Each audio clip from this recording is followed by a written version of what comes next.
నేను జనరల్గా మిమ్మల్ని అందరినీ ఎంటర్టైన్ చేయడానికి నవ్వించడానికి వచ్చాను, మరి మీరు నన్ను ఏడిపించేశారు. సో నాకు ఇలాంటి సిచ్యువేషన్స్తో ఎలా డీల్ చేయాలో తెలీదు. నాకు అందరూ నవ్వుతూ ఉంటే it's easy for me to deal. Thank you very much. ఇందాక నేను యాక్చువల్గా ఈ జర్నీ అంతా మర్చిపోయాను. ఈ అనగనగా ఒక రాజు, మనం జనరలీ ఏ సినిమా వర్క్ చేస్తుంటే ఫోకస్ అంతా ఆ సినిమా మీదే ఉంటుంది. సో సడన్గా 5 minutesలో నా last 10 to 12 years of my లైఫ్ని అలా ఒక 5 minutesలో గుర్తు తెప్పించేశారు మీరు అందరూ.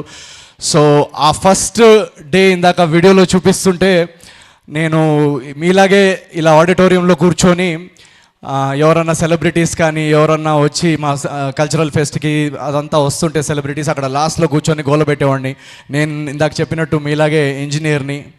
సో మా పేరెంట్స్కి ఏంటంటే ఒక డిసప్పాయింట్మెంట్ ఉండేది. ఎన్ఐటీలో ఇంజనీరింగ్ చేసి జాబ్ మానేసి బెంగళూరుకి వెళ్ళి థియేటర్లో ప్లేస్ చేయడానికి ట్రై చేస్తున్నాడు ఏంటి, బాంబేలో ఆడిషన్స్ ఇస్తున్నాడు ఏంటి అని ఒక మధ్యతరగతి కుటుంబాల్లో ఎలా ఉంటుందంటే ఒక భయము, ఒక నిరాశ, ఒక వెరీ వెరీ సాడ్ ఫేజ్ ఉంటుంది అది లైఫ్లో. అందరూ పక్కన వాళ్ళందరూ గ్రో అవుతూ ఉంటారు. సో ఆ వీడియోలో మీరు ఆ కన్నీళ్ళు, ఆ డిసప్పాయింట్మెంట్, ఆ రిజెక్షన్, ఆ అమ్మ నాన్నతో జరిగే గొడవలు, సొసైటీతో మనం చేస్తున్న స్ట్రగుల్స్, బ్యాంక్లో అకౌంట్లో డబ్బులు లేకపోయే పీరియడ్, ఉండడానికి రూమ్ లేకపోవడం, ఎవరన్నా ఫ్రెండ్ని అడగాలంటే ఇబ్బందిగా ఉండడం, ఇవన్నీ ఆ వీడియోలో మీకు కనపడవు. సో ఆ ఏవీలో దాని తర్వాత పాత్ మాత్రమే కట్ చేసి పెడతారు. సో ఇది మీకు మీరు ఎందుకు షేర్ చేస్తున్నానంటే ఆ డార్క్ ఫేజ్లో, డార్క్ ఫేజ్ అని నేను అన్నారు, ఇప్పటికీ నాకు నా లైఫ్లో అది బెస్ట్ ఫేజ్ అని నేను అంటాను. ఎందుకంటే ఇన్ 2 minutes నేను దానికి ఆన్సర్ చెప్తాను. ఆ ఫేజ్లో ఎంత లో పాయింట్కి వెళ్ళినా ఒక చిన్న హోప్ ఉండాలి, మళ్ళీ నెక్స్ట్ డే లేచి ట్రై చేయాలి. ఆ హోప్ ఆ మూమెంట్లో నాకు ఎందుకు వచ్చిందో నాకు తెలియదు, కానీ ఈరోజు దానికి ఆన్సర్ మీ అందరు ఎనర్జీ, మీ అందరు ప్రేమ, అభిమానం చూస్తుంటే దానికి వెనకాలకి వెళ్ళి ఆలోచిస్తే ఒకవేళ నాకు ఈరోజు మీరు చూపించిన ప్రేమ అభిమానం చూపించి మళ్ళీ నా లైఫ్ రివైండ్ చేసి నువ్వు మళ్ళీ అలాగే నథింగ్ నుంచి స్టార్ట్ చేసి మళ్ళీ కష్టపడితే నీకు ఓకేనా అంటే నేను మళ్ళీ ఓకే అని అంట. So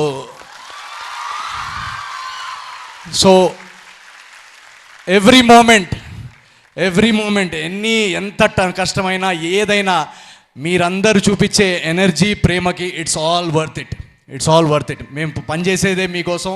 so thank you so much. పేరున మీ అందరికీ ఇందాక గీతా గారు చెప్పినట్టు నా సినిమాలు టైం పట్టచ్చు, బట్ దానికి సింపుల్ రీజన్. ఎందుకంటే నేను ఆ ఫేజ్లో ఉన్నప్పుడు ఎవరన్నా ఫ్రెండ్ సినిమాకి వెళ్దాంరా అంటే అమ్మో 400 రూపాయలు టికెట్ పెట్టుకొని సినిమాకి వెళ్ళడం అంటే ఏదో ఒక అబద్ధం చెప్పేసేవాడిని. సినిమా బాగాలేదంటరా, పెద్ద నేను ఆల్రెడీ చూసేసానురా, ఏదో ఒకటి అబద్ధం చెప్పేసేవాడిని. ఎందుకంటే ఆ ఫేజ్లో ఆ 400 రూపీస్ టికెట్ మనం పెట్టి సినిమా బాగాలేకపోతే డిసప్పాయింట్ అవుతాం.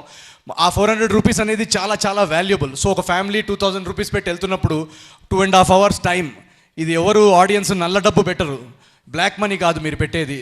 కష్టపడి ఒక్కొక్క ఫ్యామిలీలో మిడిల్ క్లాస్ పేరెంట్స్ వర్క్ చేసి, స్టూడెంట్స్ వర్క్ చేసి, సాఫ్ట్వేర్ ఎంప్లాయీస్, బ్యాంక్లో రకరకాలమైన ఉద్యోగాలు చేస్తూ ఆ శాలరీ సంపాదించి ఆ శాలరీ నుంచి ఒక పర్సెంటేజ్ డబ్బు మా మీద పెడతారు. సో మీ ప్రతి రూపీకి మీరు రేపు చూసే సీన్కి మీకు వాల్యూ అనిపించాలని నేను టైం తీసుకొని సినిమా చేస్తాను. సో ఆ ఒక్క రీజనే. అలాగే మీరు ఏజెంట్ సాయి కానీ, జాతిరత్నాలు కానీ, మిషటి కానీ, నవీన్ గారు మీకు వరుసగా హిట్లు పడుతున్నాయి ఏంటి అని అంటే దానిలో నేను చేసింది ఏం లేదు, అంతా మీరు చేసిందే. మీరు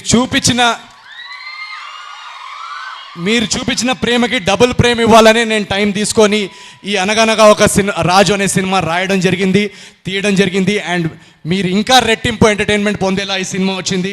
రేపు పండక్కి, సంక్రాంతికి మీరు ఈ చూపించిన ప్రేమకి రెట్టింపు ఎంటర్టైన్మెంట్ నేను మా టీం అందరూ మీకు అందిస్తామని నా గ్యారంటీ నేను ఇస్తున్నాను. So thank you very much. పేరున ప్రతి ఒక్కరికి దీనికన్నా బెస్ట్ బర్త్డే గిఫ్ట్ నాకు ఉండదు. So thank you. నేను చాలా చాలా చాలా ఎమోషనల్ అయ్యాను. ఆ వీడియోకి ఫుటేజ్ కలెక్ట్ చేసి టైం తీసుకొని ఎడిట్ చేసిన వాళ్ళు, దాంట్లో మ్యూజిక్ వేసిన వాళ్ళు, దాంట్లో షార్ట్స్ వేసిన వాళ్ళు, మీ అందరికీ కూడా చాలా చాలా థ్యాంక్స్. అండ్ ఇందాక డ్యాన్స్ చేసి పర్ఫామ్ చేసిన వాళ్ళు థ్యాంక్ యూ సో మచ్. నాకు మేడం చెప్తున్నారు వన్ నైట్లో రిహర్సల్ చేశారని. So thank you so much మీరు మా కోసం పర్ఫామ్ చేసినందుకు. చెప్పండి. Thank you. నవీన్ గారు మీరు ఎమోషనల్ అవుతున్నారు, అది ఆనంద బాష్పాలని తెలుసు, కానీ నవీన్ మీ నవ్వంటే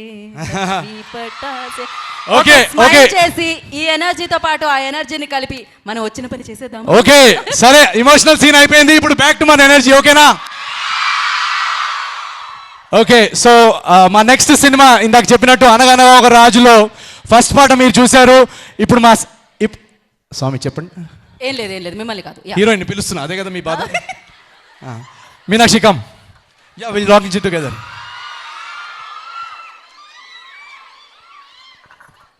okay, I'll come there, you sit there, I'll come there. కాదు, మీరు అక్కడే ఉండండి. ఓకే, కెమెరాలన్నీ ఆన్ చేసుకోండి. Come there.